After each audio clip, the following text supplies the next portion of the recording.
जुड़ चुके हैं, राष्ट्रीय अध्यक्ष हैं भारतीय किसान यूनियन चढ़ूनी ग्रुप के। गुरनाम जी, बहुत बहुत स्वागत सर आपका। आपको मेरी आवाज़ आ रही है? आवाज़ आ रही है। सर, इस नोट पे हम शुरू करते हैं। जैसे अभी आम आदमी पार्टी के प्रवक्ता कह रहे थे, तो मैं उसी नोट से आपसे सवाल शुरू करता हूं। क्या भारत के किसानों को वर्तमान सरकार पर एतबार नहीं है, भरोसा नहीं है? देखिए, जो भारत की सरकार है, इसने किसानों से अपना विश्वास खो दिया है। अब जो डील कर रहे हैं अमेरिका के दबाव में, अब उसमें सवाल ये है कि कोई भी देश जितनी उसको जरूरत होती है उतना वो पूरे वर्ल्ड में जहां से सस्ता मिलता है वहां से खरीदता है। मान लिया हमारे पास गेहूं कम पैदा हुई तो पूरे वर्ल्ड से जहां से मिलेगी वहां से कम मिलेगी, वहां से हम खरीदेंगे। लेकिन ये अमेरिका कह रहा है कि मेरे से कपास लेनी पड़ेगी, मेरे से सोयाबीन लेनी पड़ेगी, मेरे से और जो फीड भी आपको लेनी पड़ेगी, मेरे साथ दूध भी आपको लेना पड़ेगा, और उस पे आप टैक्स नहीं लगा सकते, और मैं जितना मर्जी बेचूं, जितना मर्जी भारत में ड्रप करूं, मेरे को रोक नहीं सकता कोई। और भारत सरकार उसके आगे घुटने टेक रही है। अब सवाल यहाँ पे आ जाता है कि इसका मतलब ये हुआ कि हम तो अमेरिका के आर्थिक गुलाम होने वाले हैं। पहले हम इंग्लैंड के गुलाम थे, अब हम अमेरिका के गुलाम होने वाले हैं। आप एक बात बताइए कि हम भारत में जो किसान है वो 2.5 एकड़ से कम के 82% किसान हैं, और 18 एकड़ से ऊपर का कोई नहीं है। और अमेरिका के अंदर 5,000 एकड़, 20,000 एकड़, 50,000 एकड़ का भी किसान है। हम कहाँ उनके मुकाबले में खड़ते हैं? दूसरी चीज, जब हमें उसकी जरूरत ही नहीं है, मान लिया हमें कपास की जरूरत ही नहीं है मंगाने की, तो वो धक्के से भेजेंगे हमारे पास? क्यों? हम उसका मुकाबला कैसे करें? वहां से वो सस्ता उनको पैदा करना पड़ता है। वहां पे सब्सिडी 60 लाख रुपए पर किसान से लेके 1.25 करोड़ रुपए पर किसान तक की सब्सिडी है। अमेरिका का जो रकबा है वो भारत से 7 गुना ज्यादा है। अमेरिका की आबादी भारत से 4 गुना कम है। अब उनके पास तो बहुत फालतू है, वो तो खाली छिड़वानी पड़ती है जमीन, खाली छिड़वाने की भी सब्सिडी देनी पड़ती है। उनको मार्केट चाहिए, जितना खपत अमेरिका में है उससे 4 गुना आबादी भारत की है, तो उनको तो भारत मार्केट मिल गई, वो ढूंढ रहे थे। तो भारत अगर उनके आगे घुटने टेक देता और वहां से अगर सस्ते में गेहूं आती है, सस्ते में कपास आती है, पीछे कपास इन्होंने खुली अमेरिका से, 3 दिन के अंदर कपास का 1100 रुपए डाउन आ गया। और हरियाणा एग्रीकल्चर यूनिवर्सिटी की रिपोर्ट है कि अगर हरियाणा का किसान 1 किला कपास पैदा करता है तो उसको 15,000 रुपए नुकसान हो रहा है एमएसपी पे, और अगर 1100 रुपए और डाउन आ गई तो फिर उसका नुकसान कितना बढ़ जाएगा? क्या कपास पैदा करेगा? यही हाल सोयाबीन का, यही हाल मक्के का। तो हम तो एमएसपी की मांग कर रहे हैं। एक बात इसमें और बड़ी खतरनाक जी, कि उस शर्त के अंदर जो है, अभी तो ये फसलें बता रहे हैं कि ये फसलें आएंगी, लेकिन उसके अंदर एक लाइन ये लिखी हुई है कि कृषि उत्पाद भविष्य में कुछ भी बढ़े। कृषि उत्पाद शब्द उसके अंदर लिखा है, उनके एग्रीमेंट के अंदर। तीसरी चीज, अभी जो गुप्त सूत्रों से खबरें आ रही हैं कि जो WTO था, अमेरिका कह रहे कि WTO की शर्त के तहत कोई किसी भी देश की सरकार अपने देश के किसान को वर्ल्ड मार्केट से ज्यादा रेट नहीं दे सकती। वर्ल्ड मार्केट से ज्यादा रेट देना आपत्तिजनक सब्सिडी समझा जाएगा। आप भारत से सब्सिडी जो MSP है वो खत्म करिए। हम तो कह रहे हैं कि C2+ के हिसाब से दीजिए, और अमेरिका ये कह रहा है कि आप MSP खत्म करिए, तभी तो मेरा कंपटीशन होगा भारत में। और मैं ये कहता हूं, अगर ये शर्तें मान लेते हैं तो भारत का किसान की जो है वो तय है बर्बादी। भारत का किसान खेती नहीं कर पाए, और आखिरकार वो जमीन बेचेगा, जमीन कंपनियां खरीदेंगी।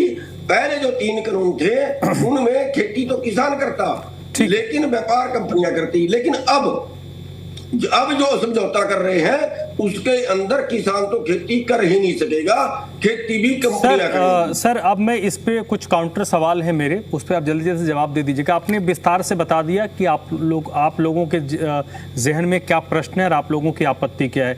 मेरा इसमें एक सवाल यह है कि अभी डील हुई नहीं है। डील को लेकर जितनी भी बातें आ रही हैं, रिपोर्ट्स के हवाले से आ रही हैं, ये डील 6 महीने पहले जिस स्थिति में था आज भी उस स्थिति में है। तो जब तक डील हुआ नहीं तब तक उस पे हम कैसे माने?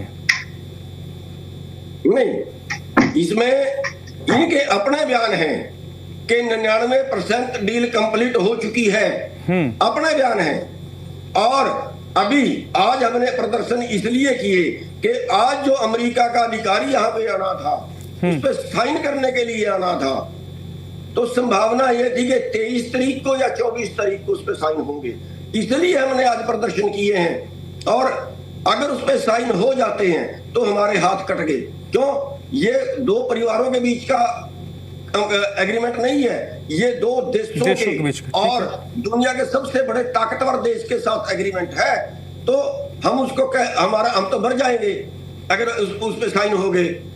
और मेरे को ये समझ नहीं आती बात की कि भारत इतना उनका के क्यों झुक रहा है। अमेरिका कहता है रूस से तेल नहीं मंगाना, इन्होंने कहा ठीक है। लेकिन सर चडुनी साहब देखिए, जो रिपोर्ट्स हैं, क्योंकि जो रिपोर्ट्स मेरे पास हैं वो रिपोर्ट्स आपके पास भी होंगी, हो सकता है आपके पास थोड़ा ज्यादा इन्फॉर्मेशन अगर हो तो उसमें साफ साफ है कि ये डील अभी तक इसलिए नहीं हुई है क्योंकि भारत की अपनी कुछ आपत्तियां हैं और भारत ने एक लाइन खींचा हुआ है कि इस लाइन के उस पार तो हम जाएंगे नहीं।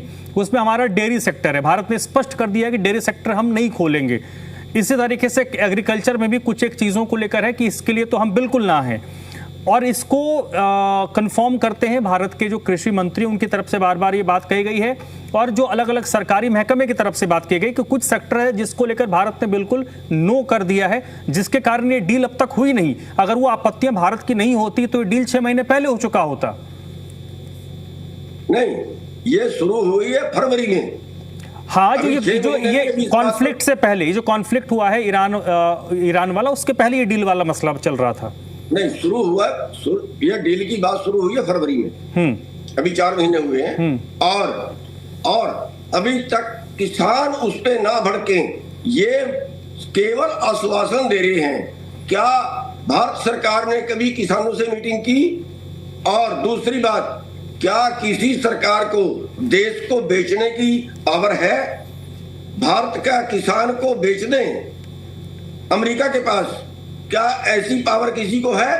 और अगर वो इनके अपने बयान के मुताबिक 99% पूरी हो चुकी है और 1% बाकी है, और उस 1% में क्या क्या हो सकता है आप अंदाजा लगा सकते हैं। और दूसरी बात, अमेरिका बयान दे रहा है, अमेरिका के बयान आपने पढ़े होंगे, अमेरिका बयान दे रहा है अब तक भारत ने हमारे से कमाया, अब हम भारत से कमाएंगे। और बड़ी साफ सी बात है, अगर भारत अमेरिका से खरीदा हुआ अनाज खाता है तो भारत की खजाने का पैसा निकल के अमेरिका की जेब में जाएगा। अगर यहाँ का महंगा भी है, किसान को ज्यादा भी देने पड़ गए, किसान की जेब से निकले, मजदूर की जेब में गए, व्यापारी की जेब में गए, दुकान वाले की जेब में। चडुनी साहब, ये बताइए आप लोग, चडुनी साहब आप क्या चाहते हैं? आज जब डील पे सिग्नेचर नहीं हुआ है तो आप क्या चाहते हैं कि भारत सरकार, कृषि मंत्री, किसान संगठनों को बुलाए और आप लोगों को ये क्या ऑन टेबल बैठकर आश्वस्त करे कि भारत ऐसा कोई डील नहीं करेगा? आप लोगों की जो आपत्तियां हैं उन आपत्तियों को कंसिडर करे भारत सरकार, ये आप चाहते हैं आज की तारीख में? बिल्कुल, कृषि मंत्री बुलाए, प्रधानमंत्री बुलाए, जो भी बुलाना चाहे वो बुलाए, और वो हमें समझा दे कि इससे भारत की खेती को नुकसान नहीं होगा। हम देश के दुश्मन नहीं है, हम तो केवल अपना बचाना चाहते हैं। हमारे देश में 50% से ज्यादा अब आज भी लोग खेती में जिंदा है, उनकी आजीविका है खेती। और अमेरिका का तो व्यापार है खेती, अमेरिका की आजीविका थोड़ा ही है। तो और काम करने के लिए भारत में बचा नहीं है। तो ये लोग, ये इतनी बड़ी आबादी आकर जिंदा कैसे रहेगी? आखिर इनके परिवार चलेंगे कैसे? ये चिंता हमें सता रही है। अगर सरकार के पास कोई पॉइंट है, हमारे सामने बात करे बैठ के। और हम एक और चैलेंज करते हैं कि सरकार पत्रकारों के सामने मीटिंग बुला ले, हम उसकी कमियां बताते हैं, वो उसके गुण बता दें। और अलग बात करना चाहे मीटिंग, अब हमारी मीटिंग बुला लें, हम तर्क वितर्क करेंगे, अगर सरकार के तर्क ठीक है तो आ जाए। नहीं ठीक है सर, देखिए आप चढ़ूनी साहब, एक आखिरी सवाल आपसे। आप लोग एक महापंचायत हरियाणा में एक कॉल हुई है, आप पता नहीं उसमें जा रहे हैं या नहीं जा रहे हैं। मेरा प्रश्न ये, मेरा सीधा आपसे प्रश्न है कि आप लोगों की तरफ से भी क्या सरकार को कोई प्रस्ताव अभी तक गया है, या प्रस्ताव सरकार को देंगे कि हमको बुलाइए, बैठिए हमारे साथ, और आप हमें बताइए कि डेयरी सेक्टर के लिए भारत ने अमेरिका को सीधे नो कर दिया है, आगे हम नहीं बढ़ाएंगे। कृषि सेक्टर में या पोल्ट्री में किस किस फसल को आपने यस बोला है, किस किस के लिए बिल्कुल नो कर दिया कि इसमें चाहे चावल हो गया या गेहूं हो गया, इसमें हम बिल्कुल भी नहीं मंगवाएंगे। कुछ फल हैं जिसको लेकर बोला गया कि उनको मंगवाया जाएगा, उनको हम एक्सपोर्ट करेंगे। तो आप चाहते हैं कि ये चीजें हों और एक टेबल पर बैठकर आपको क्लियर किया जाए भारत सरकार की तरफ से। इसके लिए आप भी अप्रोच कर सकते हैं, वो भी अप्रोच कर सकते हैं। बिल्कुल हम तैयार हैं, हमारे तरफ से कोई दिक्कत नहीं है। हमने सर इस डील से संबंधित जितने मंत्रालय थे उन सबको हमने लेटर लिखे हैं। ओके, प्रधानमंत्री कार्यालय को भी हमने लेटर लिखा है कि ये डील हमें मंजूर नहीं है, ये डील पे विचार करिए दोबारा से और किसान संगठनों से बात करिए। अगर वो बात के लिए बुलाते हैं तो हम बिल्कुल जाएंगे, और तर्क वितर्क में अगर वो जीतते हैं, अगर उनके पास ज्यादा मजबूत तर्क है, रिकॉर्ड करिए बात को, अगर वो जो हमारी बातचीत होगी अगर उनके तर्क अच्छे हैं, देश के फायदे में है, हम कोई देश के दुश्मन नहीं है, अगर देश के फायदे में है, किसानों के फायदे में है तो हम तो मंजूर है। लेकिन बड़ी मोटी सी बात है तो कि 2 किले वाला 5 किले वाला 5000 एकड़ वाले से कैसे कंपटीशन करेगा। ठीक है, अमेरिका तो ये कह रहा मैं जितना मर्जी भारत में बेचूं, जब हमें जरूरत ही नहीं है क्यों बकाए हम। ठीक है, गुरनाम सिंह चढ़ूनी साहब, आप एक और देखिए, आप एक और देखिए सर, अकेला सरसों के अंदर पाम ऑयल आज बाहर से आता है, और इनकी आयात नीति ने जहां हम अपने देश की खपत का 97% तेल पैदा करते थे, आज हम केवल 50% से भी नीचे आ गए, और 1 लाख करोड़ रुपया खाने वाले तेल में भारत के खजाने से निकल के विदेश में जा रहा है। अब ये कहते हैं हमारे पे आर्थिक तंगी आ गई, अब इनके पास विदेशी मुद्रा खत्म होगी। 1 लाख करोड़ खाने वाले तेल में अब ये जो बिजनेस कर रहे हैं ना, इसमें 45 लाख करोड़ का सामान आएगा, 46-47 लाख करोड़ का सामान आएगा, और अगर वो इतना सामान आएगा तो इतना पैसा भारत की जेब से निकल के, भारत के खजाने से निकल के अमेरिका में जाएगा, मरेगा भारत तो, नहीं तो क्या होगा। सर बिल्कुल, देखिए मैं आपकी जो आपत्तियां थी वो भी मुझे समझ में आ रही है। मुझे आप लोगों के बीच में और भारत सरकार के बीच में एक कम्युनिकेशन गैप दिख रहा है, और ये भी बहुत जरूरी है कि भारत सरकार आप लोगों के साथ कम्युनिकेशन एस्टेब्लिश करे। बहुत बहुत शुक्रिया sir, thank you. Gurnam Singh Chaduni साहब, आपने ज्वाइन किया और अपनी बातें रखी है।